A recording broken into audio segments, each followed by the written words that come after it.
പ്രിയമുള്ള സുഹൃത്തുക്കളെ എല്ലാവർക്കും നമസ്കാരം. പുതിയൊരു വീഡിയോയിലേക്ക് എല്ലാവർക്കും സ്വാഗതം. വളരെ പ്രധാനപ്പെട്ട ഒരു വാർത്ത അറിയിപ്പാണ് ഇന്ന് ഞാൻ നിങ്ങളുമായി ഷെയർ ചെയ്തിരുന്നത്. നമുക്കറിയാം, നമ്മുടെ സംസ്ഥാനത്തെ ഏറ്റവും വലിയ ഒരു ആനുകൂല്യങ്ങളിൽ ഒന്നാണ് ക്ഷേമ പെൻഷൻ ആനുകൂല്യം എന്നുള്ളത് എല്ലാവർക്കും തന്നെ അറിയാവുന്ന കാര്യമാണ്. പല സാഹചര്യങ്ങൾ കൊണ്ടും ആ തുക മുടങ്ങിപ്പോകുന്ന ഒരു സാഹചര്യം ഇതുമായി ബന്ധപ്പെട്ട അവസ്ഥ ഉണ്ടാവുകയും ചെയ്തു. 6 മാസത്തെ 9600 രൂപ ഇപ്പോൾ ക്ഷേമ പെൻഷൻ കുടിശ്ശികയിലേക്ക് എത്തിയിരിക്കുന്ന ഒരു സാഹചര്യമാണ് ഉള്ളത്.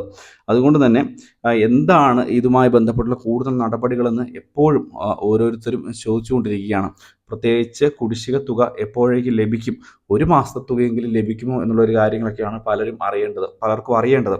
അതുകൊണ്ട് തന്നെ നമുക്ക് പറയുവാനുള്ള കാര്യമെന്ന് പറയുന്നത്, ക്ഷേമ പെൻഷൻ്റെ കുടിശ്ശിക തുകയുടെ 2 മാസത്തെ ഗഡു വിതരണം ചെയ്യുവാനുള്ള ഒരു നടപടിയാണ് സംസ്ഥാന സർക്കാർ നിലവിൽ കൊണ്ടുവരുന്നത്. പ്രത്യേകിച്ച് എല്ലാ മാസവും ഒരു മാസത്തെ തുക വിതരണം ചെയ്യുവാനുള്ള ഒരു സാധ്യത പരിശോധിക്കുകയും അത് വിതരണം ചെയ്യുന്ന രീതിയിലുമായിരിക്കും വരിക. പക്ഷേ ഇനി അങ്ങോട്ടുള്ള സമയത്ത് തുക വിതരണം ചെയ്യുമ്പോൾ അതാത് മാസത്തെ ഒരു മാസത്തെ തുക വിതരണം ചെയ്യുമെന്നുള്ള കാര്യത്തിൽ ഏകദേശം ഉറപ്പായിരിക്കുകയാണ്. പക്ഷേ അങ്ങനെ വരുമ്പോൾ കുടിശ്ശിക ഇനത്തിലുള്ള തുക അതുപോലെ തന്നെ കിടന്നു പോകാനുള്ള സാധ്യതയുണ്ട്. ഉത്സവ സീസണുകളിൽ 2 മാസത്തെ തുക വിതരണം ചെയ്യാനും ബാക്കിയുള്ള മാസങ്ങളിൽ ഒരു മാസത്തെ തുക മാത്രം വിതരണം ചെയ്തുകൊണ്ട് മുന്നോട്ട് പോകാനും സംസ്ഥാന സർക്കാർ ആലോചിക്കുകയാണ്.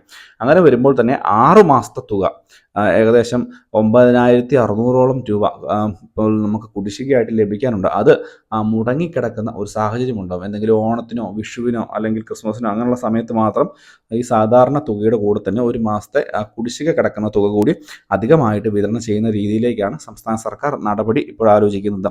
എന്തുതന്നെയായാലും കുടിശ്ശിക ഇനത്തിലുള്ള ക്ഷേമ പെൻഷൻ തുക ഉടനെയെങ്ങും തന്നു തീർക്കാൻ സാധിക്കില്ല. പ്രത്യേകിച്ച് ഈ ഒരു 1-2 മാസത്തെ ഉത്സവ സീസണുകളിൽ കൂടുതൽ നൽകിയാൽ പോലും ബാക്കിയുള്ള തുക ഇപ്പോൾ ഒരു മാസം നൽകിയാൽ വീണ്ടും 5 മാസത്തെ തുക വരും. ഇനി അടുത്ത മാസവും ഒരു മാസത്തെ തുക വിതരണം ചെയ്ത് അതേ രീതിയിൽ മുന്നോട്ട് പോകാനാണ് സംസ്ഥാന സർക്കാർ നടപടി ഇപ്പോൾ കൊണ്ടുവന്നിരിക്കുന്നത്. എന്തുതന്നെയായാലും ഇതിൻ്റെ ഒരു പശ്ചാത്തലത്തിൽ നമുക്ക് ഇപ്പോൾ അറിയാൻ സാധിക്കുന്നത്, ഇനി അങ്ങോട്ട് ക്ഷേമ പെൻഷൻ തുക കറക്റ്റായിട്ട് വിതരണം ചെയ്യാനുള്ള നടപടി ഉണ്ടാകും. ഈ ഒരു മാസം മാത്രം 2 മാസത്തെ തുക 20-ാം തീയതിക്കും 25-ാം തീയതിക്കും ഇടയിൽ അല്ലെങ്കിൽ 25-നും 30-നും ഇടയിൽ ലഭിക്കത്തക്ക രീതിയിൽ സംസ്ഥാന സർക്കാർ വിതരണം ഉണ്ടാകും എന്നുള്ളൊരു കാര്യമാണ്. അതിനുശേഷം ഈ ഒരു തുക സാധാരണ രീതിയിൽ തന്നെ ഓരോ മാസത്തെ വിതരണം ചെയ്യും. തുടർന്ന് ഈ ഉത്സവ സീസണുകളിൽ 2 മാസത്തെ തുക, അതായത് ഏത് മാസമാണോ ഇപ്പോൾ ഉത്സവം നടക്കുന്ന സീസൺ ഏതാണോ ആ ഒരു മാസത്തെയും അതുപോലെ തന്നെ കുടിശ്ശികയായിട്ട് കിടക്കുന്ന പഴയ ഒരു മാസത്തെ തുക കൂടി കയറ്റി വിതരണം ചെയ്യാനുള്ള നടപടി ഉണ്ടാകും. അപ്പോൾ ഇത്രയും കാര്യങ്ങളാണ് പറയുവാൻ വന്നത്. പ്രത്യേകിച്ച് ക്ഷേമ പെൻഷനുമായി ബന്ധപ്പെട്ട് ഒത്തിരിയധികം ആളുകൾ സംശയം ചോദിക്കുന്നുണ്ട്. അപ്പോൾ ഇത്രയും കാര്യങ്ങൾ ഒന്ന് ഷെയർ ചെയ്ത് കൊടുക്കുക. സംശയങ്ങളുള്ളവർ വീഡിയോയ്ക്ക് താഴെ കമൻറ്റ് ബോക്സിൽ ചോദിക്കുക. വീഡിയോ പരമാവധി ലൈക്ക് ചെയ്യുക, ഷെയർ ചെയ്യുക, ചാനൽ സബ്സ്ക്രൈബ് ചെയ്യുക. ഫേസ്ബുക്ക് വഴി വീഡിയോ കാണുന്ന എല്ലാ സുഹൃത്തുക്കളും നമ്മുടെ ഫേസ്ബുക്ക് പേജ് കൂടി ഒന്ന് ഫോളോ ചെയ്ത് വീഡിയോ പരമാവധി ഷെയർ ചെയ്ത് കൊടുക്കുക.